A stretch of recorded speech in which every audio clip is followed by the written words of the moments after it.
예수 그리스도라는 주제로 29번째 시간입니다. 지난 시간에는 열왕기상의 솔로몬과 관련해서 말씀을 드렸는데요. 오늘은 열왕기하로 넘어가겠습니다. 열왕기서가 상하로 나누어져 있지만 특별한 차이가 있는 것은 아니고 다만 그 분량이 많아 나누게 된 건데요. 열왕기상은 솔로몬의 등극과 통치 그리고 왕국의 분열에 대해 기록하고 있고, 열왕기하는 분열된 두 왕국의 왕들의 행적을 지그재그로 왔다 갔다 비교해 가면서 기록하는 형식을 취하고 있습니다. 지난주에 솔로몬이 여러 이방 여인들과 결혼하였고, 그 결과 이방 나라의 그 우상들이 이스라엘 백성들 속에 들어갔다고 했는데요. 백성들의 이 배교와 우상 숭배는 해가 갈수록 더욱 심각해져만 갔던 것입니다. 결국 하나님의 진노를 받아 북이스라엘은 BC 722년 호세아 왕 때 아시리아에 의해 나라를 빼앗기게 되는데요. 열왕기하 17장으로 가겠습니다. 열왕기하 17장 22절에서 23절입니다.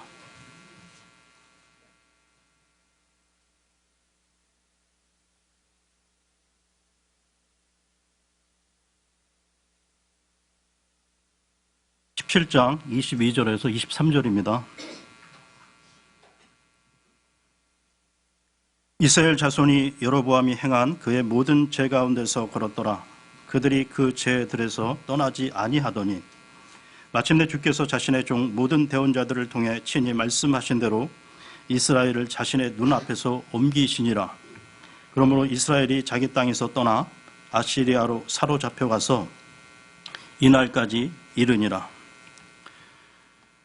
주변의 이방 나라들은 이스라엘 백성을 위한 하나님의 심판의 도구였는데요. 그런데 남유다도 별반 다르지 않았다는 것입니다. 북이스라엘의 그 패망을 보면서도 아무것도 깨닫지 못했는데요. 북이스라엘 패망 당시 남유다의 왕이었던 아하스의 경우를 알아보겠습니다. 열왕기하 16장 1절에서 3절입니다. 16장 1절에서 3절입니다. 르말라의 아들 베가의 제17년에 유다왕 요담의 아들 아하스가 통치하기 시작하니라. 아하스가 통치하기 시작할 때 나이가 20세더라. 그가 예루살렘에서 16년 동안 통치하였으나 자기 조상 다윗과 같이 아니하여 주 자신의 하나님의 눈앞에서 올바른 것을 행하지 아니하고 이스라엘 왕들의 길로 걸으며 또 참으로 주께서 이스라엘 자손 앞에서 쫓아내신 이교도들의 가증한 일들을 본받아 자기 아들을 불 가운데로 지나가게 하고, 이처럼 남유다 또한 이방 나라의 그 우상 숭배와 가증한 일을 행했는데요. 심지어 왕조차 자기 아들을 우상 앞에 제물로 바치기까지 했던 것입니다.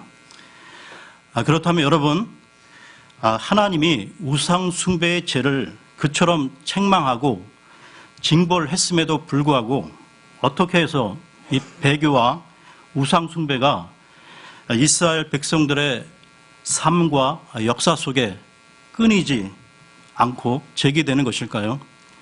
다시 말해서 무엇 때문에 이 우상 숭배가 근절되지 않을까요? 여기에는 한 가지 이유가 있었습니다. 그 당시 왕들은 더욱 많은 신들이 더 위대한 왕을 만든다라는 생각이 있었다는 것이죠. 그래서 고대 사회의 종교적 특징은 다신교입니다. 다다익선으로 이 신도 섬기고 저 신도 섬기다 보면 이런 유익도 있고 저런 유익도 있다고 본 것입니다. 그래서 한 신만 섬기지 않고 여러 신들을 섬기는 다신교에 빠졌던 것이죠. 이것이 바로 종교 혼합주의 것입니다. 그런데 여러분, 이런 종교 사상은 세월이 흘러 예수님 당시 그리스 로마 시대에도 마찬가지였는데요. 사도행전 17장으로 가겠습니다. 사도행전 17장 22절에서 23절입니다.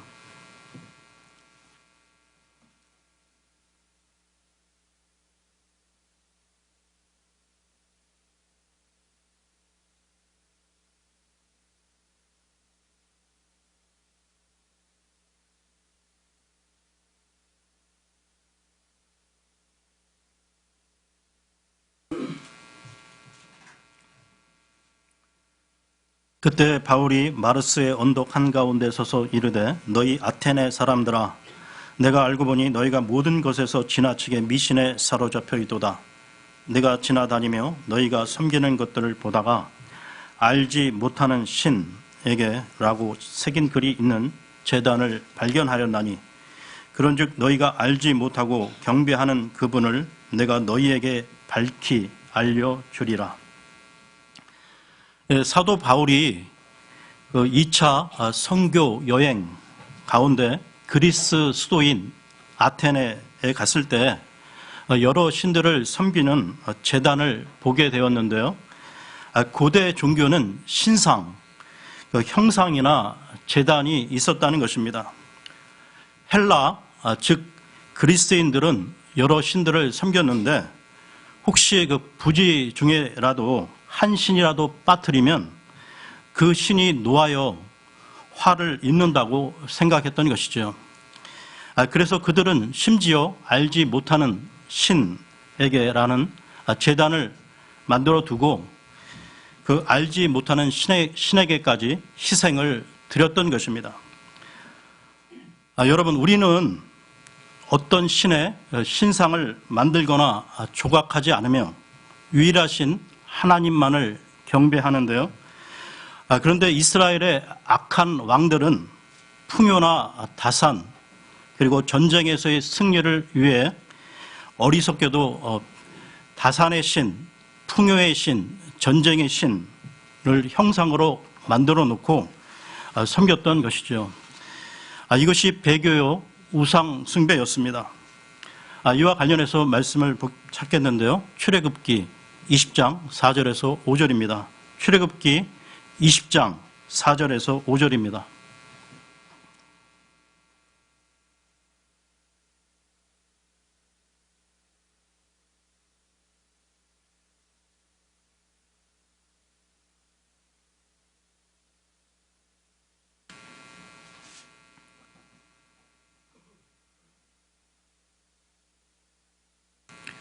너는 너를 위하여 어떤 새긴 형상도 만들지 말고 또 위로 하늘에 있는 것이나 아래로 땅에 있는 것이나 땅 아래 물속에 있는 것의 어떤 모습이든지 만들지 말며 그것들에게 절하지 말고 그것들을 섬기지 말라.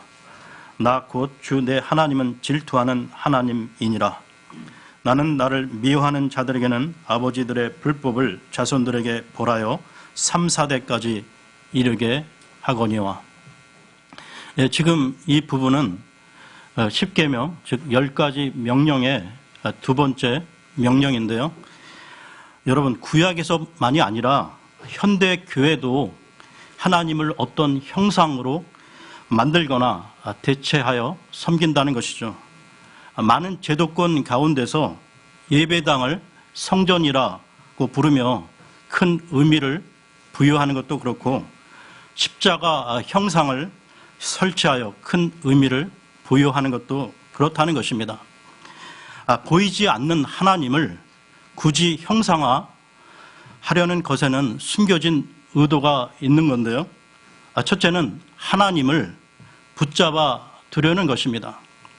자신의 두려움, 불안 등을 해소하기 위해 눈에 보이는 하나님을 만들어 자신의 마음의 안정을 얻고자 하는 의도가 그것이고, 두 번째는 자기 마음대로 하나님을 주무리려고 하는 것입니다. 형상이 있으면 내 마음대로 옮길 수도 있고 꾸밀 수도 있고 바꿀 수도 있기 때문이죠. 하나님에게 순종하기보다는 하나님을 이용해 내 욕심, 내 욕망을 채우고자 하는 욕구가 있는 것입니다. 이런 생각이 위험하다는 것이죠. 네, 그러면 다음 말씀을 보겠습니다. 지금부터 한 인물을 주목해서 보십시오. 그 인물의 이름은 남유다의 왕이었던 요시야인데요. 열왕기하로 돌아와서 22장 1절에서 2절입니다. 열왕기하 22장 1절에서 2절입니다.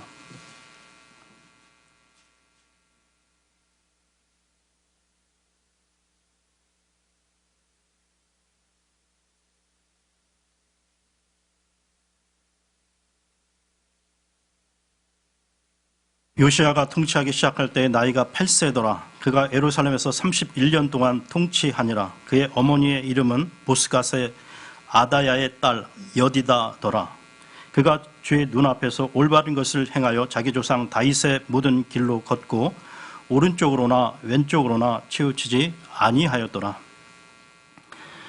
증조 할아버지 히스기야와 또 할아버지 므낫세 그리고 아버지 아몬 을 이어 왕이 된 요시야.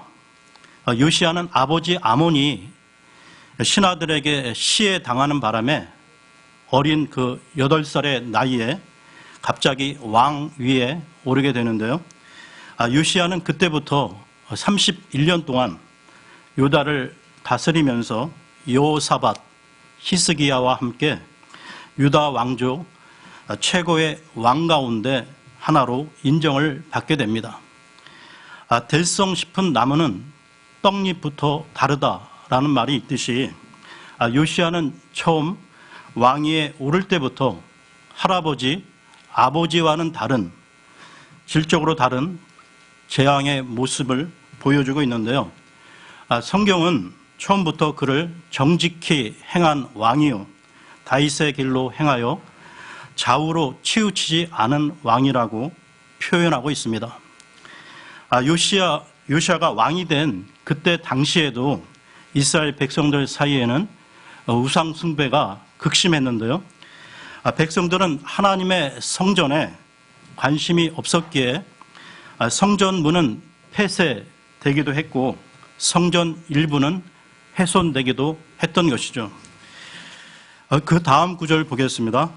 열왕기하 22장 3절에서 5절입니다.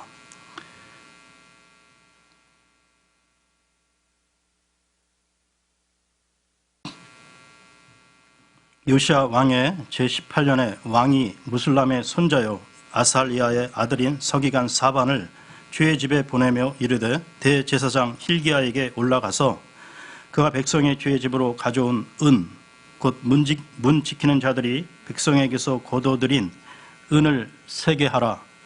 또 그들은 주의 집을 감독하는 자들 곧 일하는 자들의 손에 그것을 넘겨주고 그들은 주의 집에서 일하는 자들에게 그것을 주어 그 집에 무너진 곳을 보수하게 하되.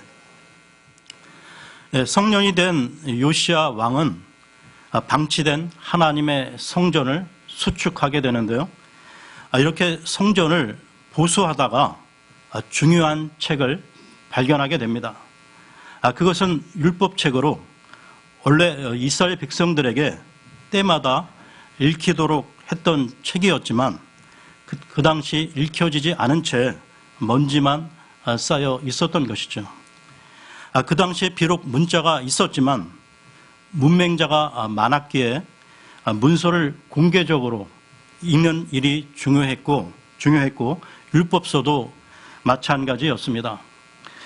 그래서 온 나라가 우상을 숭배하다 보니까 이 책이 읽혀지지 않았고 할아버지 므낫세 왕 때부터 60여 년 동안 방치되어 있었던 것이죠. 다시 말해 하나님의 성전은 보수해야 할 만큼 훼손이 되어 있었고 율법책은 어딘가에 방치되어 있었던 것입니다. 이런 모습이 그때의 시대 상황이었다는 것입니다. 그때 발견한 이 율법책을 서기관 사반이 왕께 가지고 와 왕 앞에서 낭독을 했던 것입니다. 요시야 왕은 이 율법의 말씀을 듣고 이스라엘과 유다의 그 심각한 우상 숭배의 죄를 깨닫게 되는데요.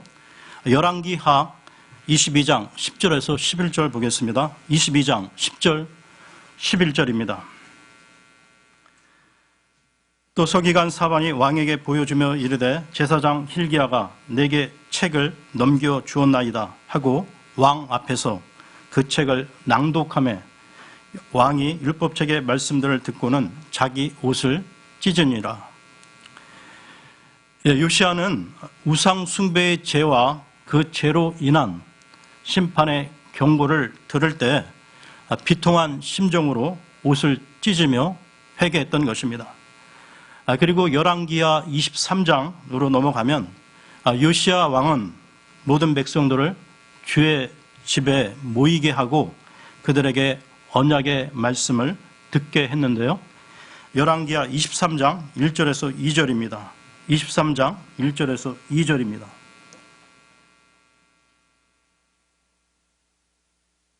왕이 사람들을 보내니 그들이 유다와 예루살렘의 모든 장로를 그에게로 모으니라. 왕이 주의 집에 올라가매 모든 유다 사람과 모든 예루살렘 거주민과 제사장들과 대원자들과 온 백성이 작은 자든 큰 자든 다 왕과 함께 하였으며 그가 주의 집에서 발견한 언약책의 모든 말씀을 그들의 귀에 낭독하리라. 요시야 왕은 모든 유다 백성들을 다 모아놓고 지난 60여 년간 닫혀있던 율법의 말씀들을 직접 듣게 했는데요. 바로 여기서부터 유다 요시야 왕의 그 개혁이 본격적으로 시작이 되었던 것입니다. 이것을 가리켜 요시야의 종교 개혁이라고 말을 하고 있는데요. 요시야는 그의 조부 므낫세가 만든 모든 우상의 형상들을 불사르고 1월 성신, 즉 해와 달과 행성들을 숭배하기 위한 제단을 헐어버렸으며 솔로몬의 후궁들이 들여온 모든 이방신들의 제단과 신당을 헐고 유다 전역에 산재에 있던 우상들을 제거했던 것입니다. 이 개혁은 6년에 걸쳐 진행되었는데요. 그만큼 그 선대에 있었던 우상 숭배가 전국적으로 광범위하고 심각했다는 것을 알 수 있습니다. 그리고 오랫동안 지키지 않았던 유월절 절기를 다시 지키기 시작했는데요. 열왕기하 23장 21절에서 23절 보겠습니다. 23장 21절에서 23절입니다.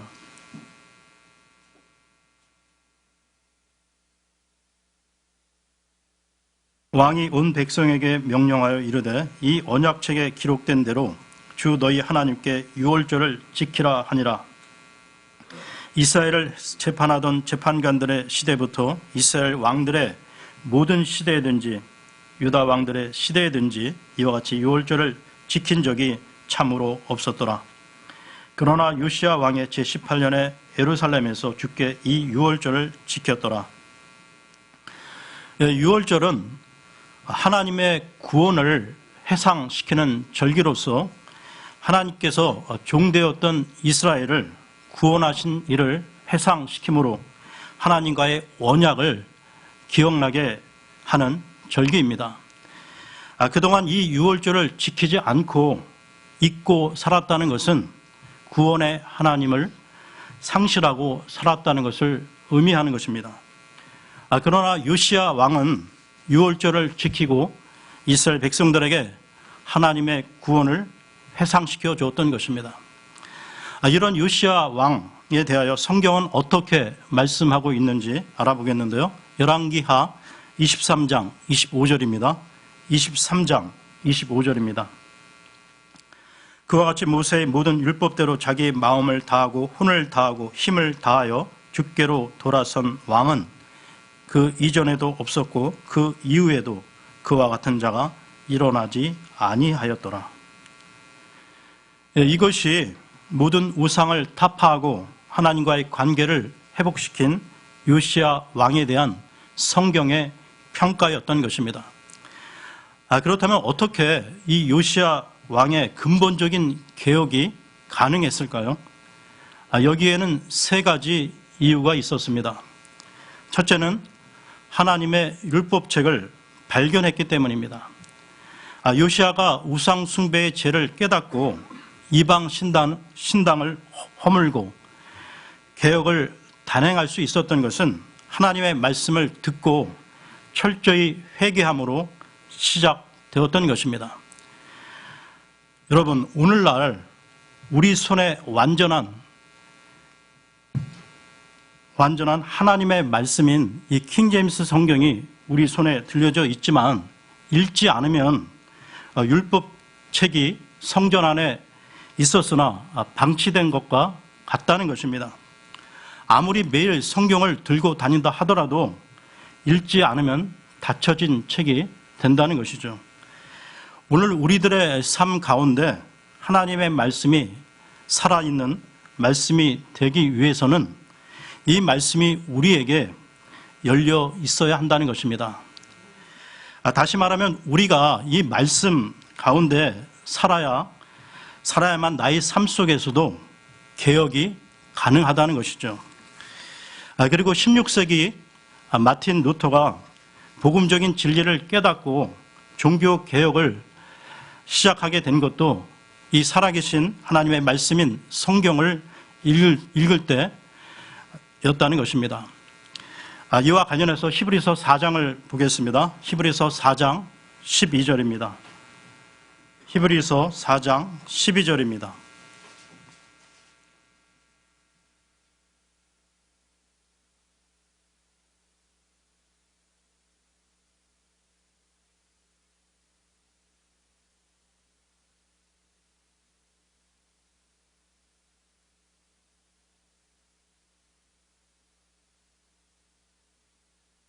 하나님의 말씀은 살아있고 권능이 있으며 양날 달린 어떤 검보다도 예리하여 혼과 영과 및 관절과 골수를 찔러 둘로 나누기까지 하고 또 마음의 생각과 의도를 분별하는 분이시니.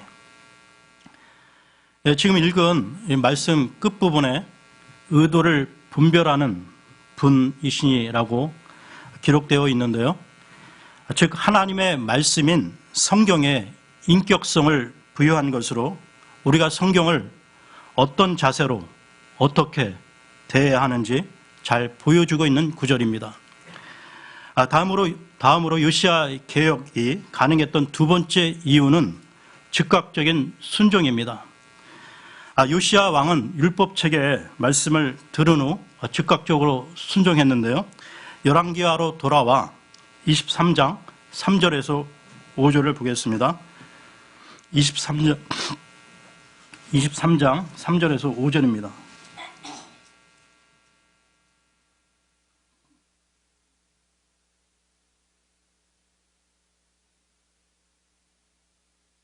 또 왕이 기둥 옆에 서서 마음을 다하고 혼을 다하여 주를 따라 걸으며 그분의 명령과 증언과 법규를 지키고 이 책에 기록된 이 언약의 말씀들을 수행하기로 주 앞에서 언약을 맺음에 온 백성이 그 언약을 고수하니라.